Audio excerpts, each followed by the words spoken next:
Hello everyone, this is Varsha Roga in front of you, and today I am going to present lecture number 5 of class 10th History. We were doing Mughal Empire, the study of various Mughal rulers in India, which started from Babur in 1526 AD. We did Babur, Humayun, then Sur Empire, then Akbar, Jahangir. Now came the last two rulers of great Mughal period, that is Shahjahan and Aurangzeb. अभी तक जितने भी rulers आए, Babar, Humayun, Akbar, Jahangir, Shahjahan and Aurangzeb, ये सारे rulers को हम बोलते हैं ग्रेट मुगल्स। और इसके बाद जितने भी रूलर्स और शहंशाह आए उनको हम बोलते हैं लेटर मुगल्स। तो ग्रेट मुगल्स की स्टडी बहुत इंपॉर्टेंट है medieval history exam point of view से, right. So we will do last two rulers today, Shahjahan and Aurangzeb. But first of all you have to subscribe my channel now. जल्दी जल्दी जाइए, channel subscribe कीजिए, give a thumbs up if you like my lectures, do comment your queries, any suggestions, any queries are always welcome, and of course your appreciation helps me do better work every day. And you can share my lectures to your friends Raman, Taman, Tina, Meena. So keep sharing, keep loving and keep supporting. So let's discuss. As I said, we are just left with two rulers, Shahjahan and Aurangzeb. We will first do Shahjahan. Shahjahan का period था 1627 से 1658 तक। इससे पहले मैंने आपसे last time एक question पूछा था कि तख्ते तौस, पीकॉक थ्रोन किसने बनाया, जहांगीर या शाहजहां। आपकी बुक में दिया गया है कि पीकॉक थ्रोन जहांगीर ने बनाया था, but in reality it was built by Shahjahan under the supervision of Jahangir. Shahjahan सबसे फेवरेट सन थे जहांगीर के, और उन्होंने उनके सुपरविजन में शाहजहां ने अपने लिए पीकॉक थ्रोन बनाया जिसमें कोहिनूर डायमंड भी जड़ा हुआ था। His childhood name was Khurram. ये नाम उनके ग्रैंडफादर अकबर ने रखा था क्योंकि वो अपने ग्रैंडफादर के भी बहुत ही प्रिय थे, ठीक है। In 1612 AD he married Asaf Khan daughter Arjumand Bano Begum. ये याद रखना है, Arjumand Bano Begum was the name of Mumtaz Mahal. He was coronated at Agra in Feb 1628 AD। उनको शासन दिया गया 1628 AD में। 1628 to 1658, 30 years of rule. During his reign, Khan Jahan Lodi and Jujhar Singh Bundela revolted against him. देखो, लोधी एम्पायर अभी तक फिनिश नहीं हुआ था। लोधी एम्पायर के एक और राजा ने उनसे फाइट किया था, ठीक है, पर वो हार गए। एंड इनफैक्ट जुजहर सिंह भी उनसे हार गए।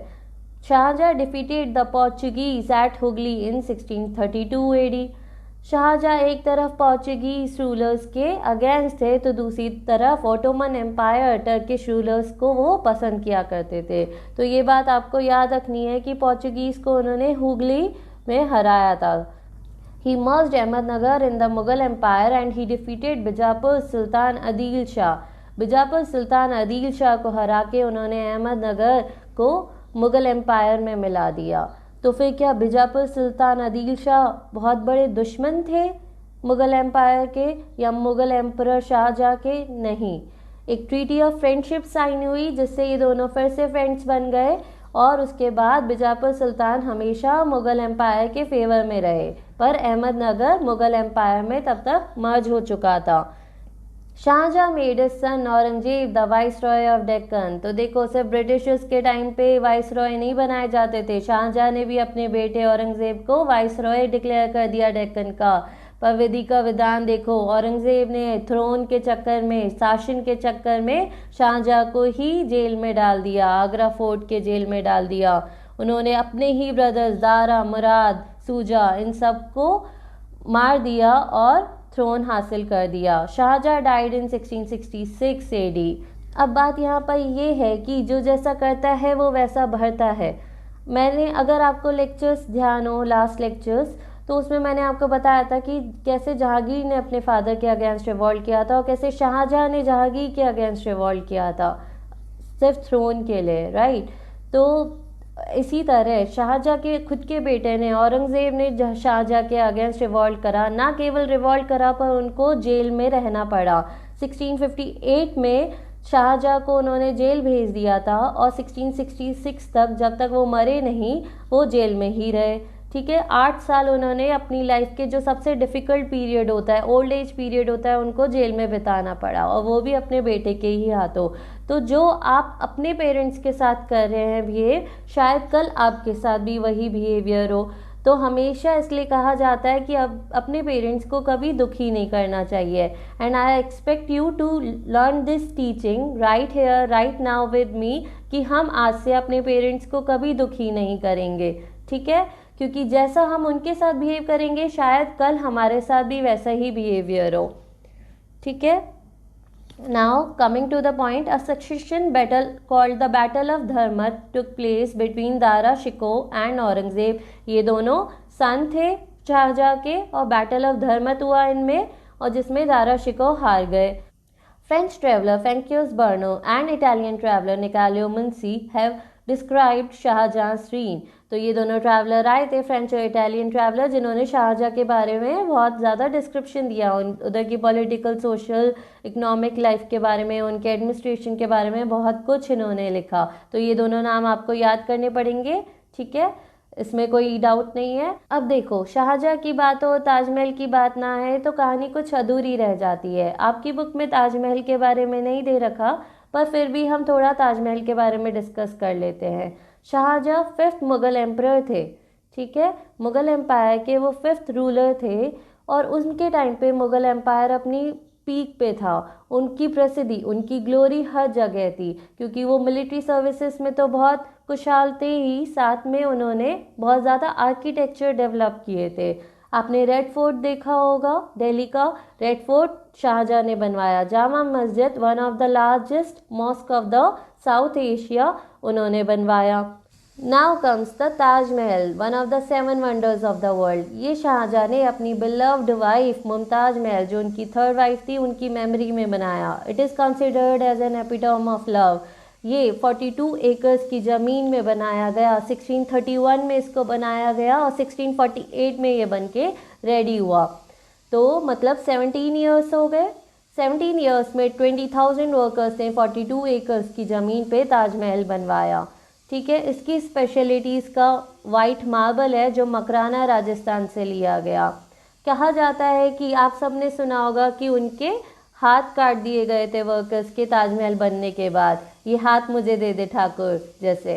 पर ये बात का प्रूफ आज तक नहीं मिला कि ये बात सच थी या झूठ थी। So with this we came to know that Shahjahan was famous for his military services along with architectural developments like Red Fort, Jama Masjid, and of course the legendary Taj Mahal, one of the 7 wonders of the world, and many more. Now comes the Aurangzeb 1658 to 1707। जैसा कि मैंने बताया आपको कि उन्होंने शाहजहाँ को jail में डाल दिया था।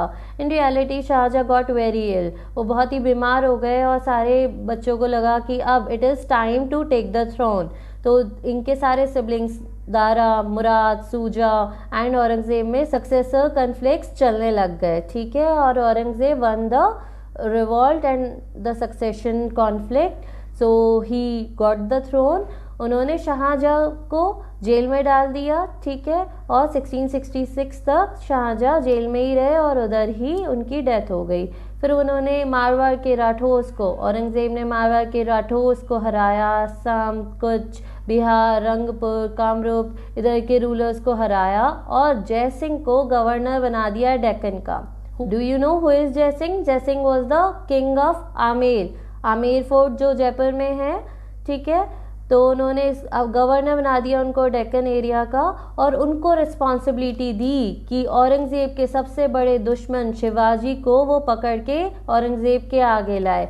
आप शायद ये बात जानते होंगे कि औरंगज़ेब का पूरा रीन ही शिवाजी से लड़ने में चला गया था, ठीक है। वो उनका दिवालिया निकल गया था शिवाजी से लड़ाई लड़ते लड़ते। जय सिंह बहुत ही इंटेलिजेंट थे, बहुत ही ब्रेव सोल्जर थे। उनको पता था कि Shivaji is not very easy not to crack. तो उन्होंने बहुत स्ट्रैटेजीज अपनाई, बहुत ज़्यादा प्लानिंग करी कि कैसे शिवाजी को कन्विंस किया जाए या उनसे लड़ाई लड़ी जाए। शिवाजी वॉज नेवर अगेंस्ट जय सिंह। उनको लगता था कि हम हिंदू भाई भाई हैं, है ना, और हम शेर हैं जिन्हें वल्चर से, लोमड़ियों से दूर भागना है। अगर हम शेर ही लड़कर एक दूसरे को मार देंगे तो फिर लोमड़ी जीत जाएगी, और वो लोमड़ी थी औरंगजेब, ठीक है। पर जय सिंह बहुत ही लॉयल थे मुगल एम्पायर के, उनके अकॉर्डिंग वो मुगल एम्पायर को लास्ट टाइम तक उन्होंने डिच नहीं करना था, ठीक है। तो क्या हुआ, शिवाजी और मुगल्स में जय सिंह के थ्रू बहुत फाइट्स हुए, और आखिर में शिवाजी को जब लगा कि मुगल्स का अपर हैंड है तो वो रेडी हो गए कि ठीक है, मैं एक फ्रेंडशिप ट्रीटी करने के लिए रेडी हूँ जिसका नाम होगा ट्रीटी ऑफ पुरंदर, ठीक है। It took place between Shivaji and king जय सिंह इन 1665 AD। इसके तहत शिवाजी ने 23 फोर्ट्स दे दिए जय सिंह को। इसी ट्रीटी ऑफ पुरंदर की वजह से जब शिवाजी मिलने गए औरंगजेब से, जय सिंह के एफर्ट्स की वजह से जब वो उनसे मिलने गए तो औरंगजेब ने बहुत ही डिसरिस्पेक्टफुल तरीके से शिवाजी से बात करी, उनको बहुत ही बुरा ट्रीट किया और धोखे से उनको जेल में डाल दिया, ठीक है। शिवाजी क्लेवर तो थे ही, शिवाजी कैसे भी निकल गए फोर्ट से और महाराष्ट्र चले गए। अब देखो ऐसा हुआ, इसके बाद औरंगजेब को लगा कि जो जय सिंह के सन हैं उन्होंने ये एस्केप पॉसिबल करवाया है, तो उन्होंने उनके बेटे को मरवा दिया। साथ ही ऐसा माना जाता है कि फिर उन्होंने उनको भी मरवा दिया, जय सिंह को भी पॉइजन दे दिया सीक्रेटली, जिसका प्रूफ नहीं है पर ऐसा कहा जाता है कि सीक्रेटली उन्होंने पॉइजन दिया और जय सिंह की भी डेथ हो गई। औरंगजेब ने बीजापुर ऑक्यूपाई करा, गोलकोंडा ऑक्यूपाई करा। उनके रीन में उन्होंने 5% एडिशनल टैक्स लगा लिया हिंदू ट्रेडर्स पे, ठीक है। अकबर जितने रिलीजियस थे, जितने सेक्युलर थे, जितने टॉलरेंट थे, ठीक है, उतने ही औरंगजेब उनके ऑपोजिट थे। He was a fanatic ruler जो किसी और रिलीजन को मानते ही नहीं थे, उनके लिए इस्लाम ही सबसे बड़ा था, इसलिए वो हिंदूज़ को स्पेशली बहुत परेशान किया करते थे। ना उनको सिख पसंद थे, ना हिंदूज़ पसंद थे, ना कोई और रिलीजन, पर स्पेशली हिंदूज़ और सिख के अगेंस्ट उनकी पॉलिसीज़ बहुत ही स्ट्रिक्ट रही। सबसे पहले उन्होंने 5% एडिशनल टैक्स लगा लिया हिंदूज़ पे। उन्होंने जितने भी टेम्पल्स थे उनको डिमोलिश करने का, उनको तोड़ने का ऑर्डर दे दिया 1669 में। ये याद रख सकते हो, फैक्ट आप बहुत जगह यूज़ कर सकते हो। ये जाजिया जो टैक्स होता है नॉन मुस्लिम लोगों पे लगाने के लिए कि वो अपना फेथ फॉलो कर पाए, जैसे मान लो हिंदू पे लगाया तो अब वो टैक्स देकर अपने टेम्पल्स जा सकते हैं या हिंदुइज्म फॉलो कर सकते हैं। तो वो टैक्स अकबर ने हटा दिया था अपने टाइम पे, मैंने आपको बताया था अकबर के सेशन में, पर औरंगज़ेब ने फिर से हिंदूज़ पे जाजिया लगा दिया, ठीक है। औरंगज़ेब ने हमेशा रिलीजन को एक हथियार की तरह यूज़ करा। उन्होंने जरोखा दर्शन और म्यूज़िक की प्रैक्टिसेस बंद कर दी। जरोखा दर्शन होता है कि जब रूलर जाता है एक बिल्डिंग के जरोखे से, विंडो से, पब्लिक को एड्रेस करता है और पब्लिक की फरियाद सुनता है, ठीक है। तो ये काइंड ऑफ डेमोक्रेसी हो गई। अगर हम मॉडर्न टर्म्स में बोले कि आप पब्लिक डीलिंग कर रहे हो, पब्लिक से बात कर रहे हो एक रूलर होकर, जैसे अभी हमारे प्राइम मिनिस्टर करते हैं रेडियो के थ्रू या चैनल्स के थ्रू, तो वैसे ही जरोखा दर्शन था कि रूलर अपनी बात कहे और पब्लिक अपनी बात कहे। पर ये प्रैक्टिस भी औरंगज़ेब ने हटा दी, म्यूज़िक की प्रैक्टिसेस भी हटा दी, क्योंकि इनके अकॉर्डिंग इस्लाम में ये सारी प्रैक्टिसेस बैन है। Aurangzeb died in Ahmadnagar in 1707 AD, ठीक है। During his reign the Jats revolted under the leadership of Gokul and Satnamis revolted in 1672। Jats और सतनामीस ने रिवॉल्ट करा, इतना याद रख लेना, यह याद रखने की जरूरत नहीं है। Now Sikh Guru Tegh Bahadur also raised voice against the atrocities of Aurangzeb. Now Sikh Guru Tegh Bahadur also raised voice against the atrocities of Aurangzeb. Aurangzeb के अगेंस्ट गुरु तेग बहादुर ने आवाज़ उठाई। जैसे कि जहांगीर के टाइम पे मैंने आपको बताया कि उन्होंने 5th गुरु अर्जन देव को मरवाया, जिसके रीजंस भी मैंने आपको उधर बताए, वैसे ही औरंगज़ेब ने 9th गुरु तेग बहादुर को भी मरवाया। क्यों? इसके पीछे रीज़न ये था कि औरंगज़ेब रिलीजियस परसिक्यूशन कर रहे थे। इस टर्म का मतलब ये है कि रिलीजन के बेस पे लोगों को मार रहे थे, जो हिंदू कश्मीरी पंडित थे उनको मार रहे थे वो। गुरु तेग बहादुर ने इसके खिलाफ आवाज़ उठाई तो उन्होंने उनको भी मरवा दिया, ठीक है। After the death of Aurangzeb in 1707 AD, which we studied earlier, the Mughal dynasty became weak and inefficient, and due to weak successors, the Mughal empire started declining gradually. एकदम से खत्म नहीं हुआ. मैंने आपको बताया कि औरंगजेब तक मुगल्स को ग्रेट मुगल्स बोला जाता है इन रूलर्स को, पर औरंगज़ेब की कुछ ऐसी पॉलिसीज़ थी कि उसके बाद से जो भी इनके सक्सेसर्स आए वो बहुत ही वीक और इनएफिशिएंट होते गए और ultimately the Mughal empire declined gradually, है ना. ऐसा हुआ कि वो पूरा एकदम ख़त्म नहीं हुआ, जैसे लोधी एम्पायर और सारी डायनेसिटीज़ ख़त्म हुई, वो बहुत ही ग्रेजुअली गया. 1707 के बाद बहादुर शाह आए, ठीक है, मुग़ल थ्रोन में, और 1711 में ईस्ट इंडिया कंपनी ने सूरत से अपने डेप्यूटीज़ भेजना स्टार्ट करे उन कोर्ट में, ठीक है, और जिसमें एक क्रिश्चियन लेडी थी जुलियाना डियाज डा कोस्टो, और जिनका बहुत ही बोलबाला था उधर, जो भी वो पॉलिसीज़ बना रही थी या जो भी उनको काम करवाना था वही हो रहा था. उन्होंने बहुत सारे टाइटल्स भी उनको मिले, खातूम, बीवी, फिदवी, दुआगो, जुलियाना, ठीक है. वो मेनली किन के इंटरेस्ट में काम कर रही थी? पोर्चुगीज़ के इंटरेस्ट में काम कर रही थी.